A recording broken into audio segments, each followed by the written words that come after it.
साथ साथ मेरे बच्चे, अपनी हालत तो देखो ना, ठीक से खाते हो ना दोस्तों के पास जाते हो।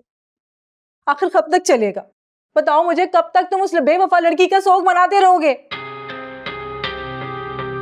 बेटा देखो, मैं बहुत जल्द तुम्हारे लिए अमन से भी अच्छी लड़की ढूंढ लूंगी। I promise that.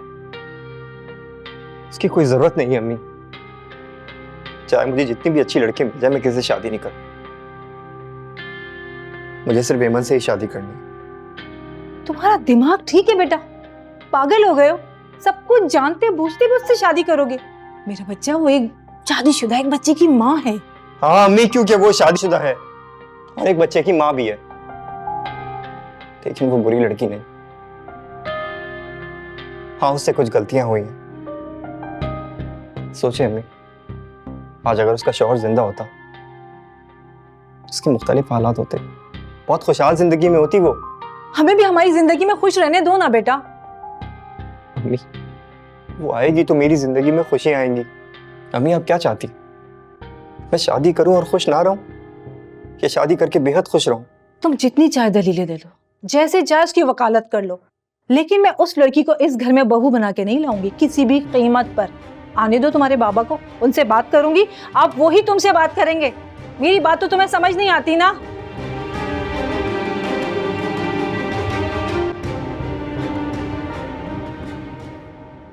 आदिल ने तो आपको बचपन में बिल्कुल भी तंग नहीं किया होगा।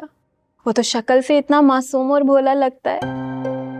इतना मासूम और भोला भी नहीं है, बहुत सताता था मुझे। फातिमा के घर जाने की जिद करता था कि मुझे वहीं रहना है। बचपन में भी? हाँ, दरअसल आदिल जब बहुत छोटा था ना, तो मेरी तबीयत बहुत खराब हो गई थी।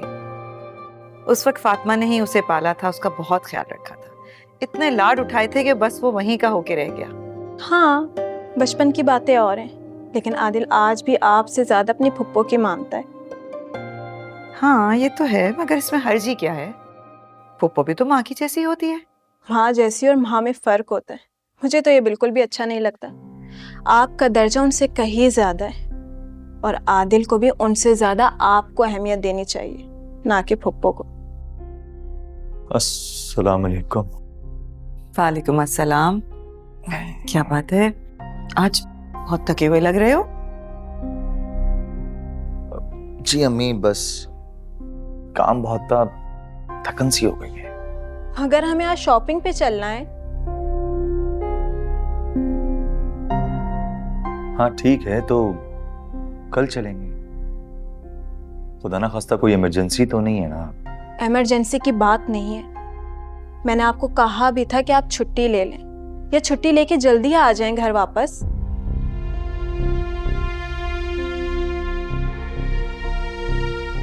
अच्छा बाबा, अपना मूड ठीक कर लो। मैंने कहा ना कल चलेंगे। कल ऑफिस की छुट्टी कर लूंगा, या फिर जल्दी आ जाऊंगा।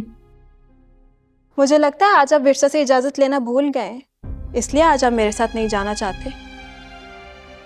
कल को शायद परमिशन मिल जाएगी तो चलेंगे, यही ना? कि किस तरह की बात कर रही हो तुम? वही जो सुन रहे हो तुम। मुझे पता है, अभी तो सिर्फ शॉपिंग से इनकार हुआ है, कल को इसी बात पे शादी से भी इनकार होगा। और अब तो राज खुल चुका है, वो बच्चा विरसा का नहीं है। क्यों आदिल, सही कहा ना?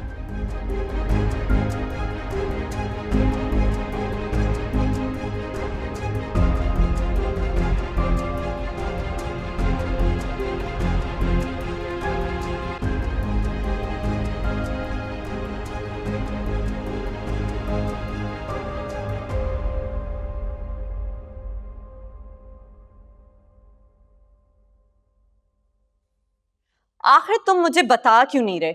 इतने सारे पैसों का अरेंजमेंट कैसे किया? तुम्हारे पास तो घर बेचने के अलावा और कोई ऑप्शन नहीं था। मैं एक बिजनेसमैन का बेटा हूं। बुरे हालात से किस तरह निकलना मुझे आता है। हाँ, निकलना आता है। 24 घंटे सर पकड़े मेरे डैड से कर्ज लेते हुए देखा है, इस बिजनेसमैन के बेटे को और खुद बिजनेसमैन को। आखिर बता क्यों नहीं रहे, कैसे किया ये सब? सुनना चाहती हो तो सुनो। मैंने सिर्फ कर्जा ही नहीं उतारा,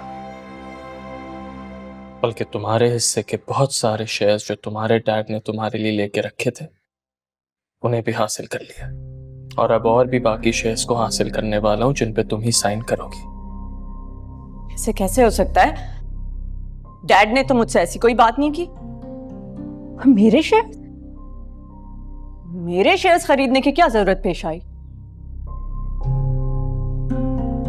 क्योंकि बहुत जल्द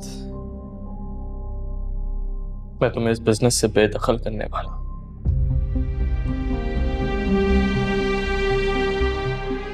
वकार, तुम ऐसा नहीं कर सकते। मैं ऐसा ही करूंगा, और अगर तुमने मुझे किसी भी तरह से रोकने की कोशिश की तो मैं और भी बहुत कुछ कर सकता हूं, ये भी ज़हन में रखना।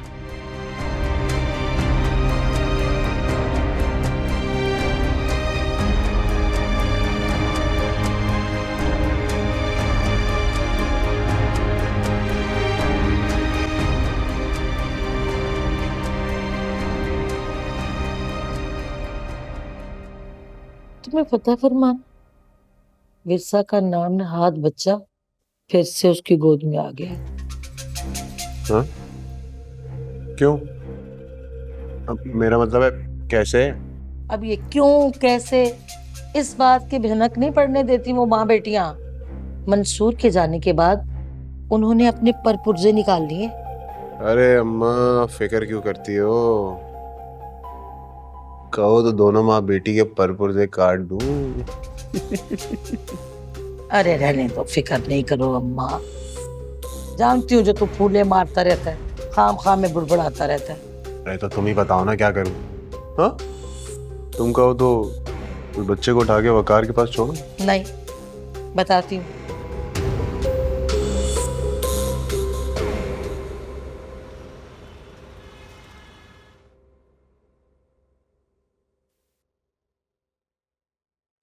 तुम्हारी इस्मा से बात हुई? नहीं, क्यों? वो कल नाराज होके चली गई थी ना, तुम्हें उसे फोन तो करना चाहिए था। मम्मी कर लूंगा फोन, क्या जा रहा है? मुमानी जान, मुमानी। अरे वाह भाई, क्या राजो न्याज हो रहे हैं माँ बेटे के बीच में।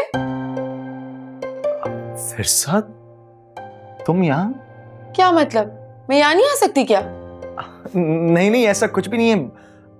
मुझे यकीन नहीं आ रहा कि तुम आई हुई हो। अम्मी, ये कैसी बातें कर रहा है ये मेरे मामू का घर है और मेरी प्यारी सी मुमानी जान भी यहाँ रहती हैं। मैं जब चाहूँ यहाँ आ सकती हूँ, कोई पाबंदी नहीं है मुझ पे। बताएं से। हाँ बिल्कुल ठीक कह रही है, ये तुम्हारा अपना घर है, जब चाहो आओ, जब तक चाहो रहो। सुन लिया, अब ज्यादा चूं चढ़ा ना करना मेरे साथ। अच्छा सुनो, ये चाय तो तुम पीते ही रहते हो, ये छोड़ो और शादी की शॉपिंग दिखाओ ना। बल्कि आज मैं भी जाऊंगी तुम्हारे और अस्मा के साथ शॉपिंग पे। लेके जाओगे ना भाई? फिर आखिर दिन ही कितने रह गए आदिल की मेहंदी और शादी में, और फिर एक लौता भतीजा मेरी अम्मी का हम दोस्त भी हैं, तो हल्ला गुल्ला तो मुझे बहुत करना है ना। सबसे आगे आगे होंगी मैं तो शादी में। तुम आओगी शादी में? ये कैसी बात कर दी तुमने? जाहिर सी बातें आऊंगी, कोई वजह ही नहीं बनती ना आने की। डेट क्या थी तुमने मुझे बताई थी, मैं भूल गई। लेकिन कार्ड छप गए या नहीं? अगर नहीं छपे तो छपवा लो, मैं फिर से भूल जाऊंगी वरना। अगले हफ्ते है शादी। अगले हफ्ते? और कार्ड नहीं छपे अभी तक? सब काम हो चुके हैं, जो काम रहते हैं वो भी हो जाएंगे, तुम परेशान मत हो। भाई मुझे तो बहुत परेशानी है, खास तौर पे उस बेचारी बच्ची अस्मा के लिए तो मैं बहुत परेशान हूँ।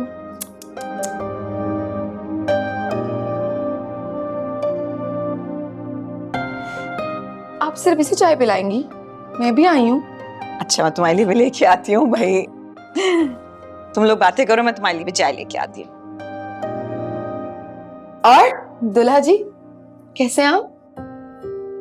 ठीक है।